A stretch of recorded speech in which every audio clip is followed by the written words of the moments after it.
एक पुरसुकून गांव में अमीना नाम की एक नन्ही बच्ची रहती थी।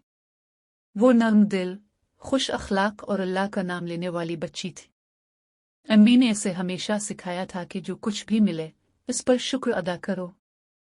एक दिन अमीना स्कूल जा रही थी।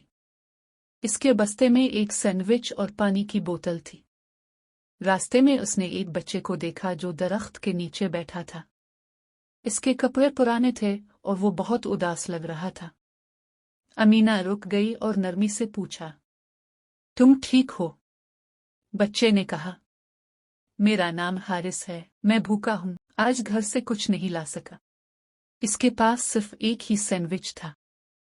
अल्लाह का शुक्र है कि मेरे पास ये है, आओ हम आधा आधा कर लेते हैं।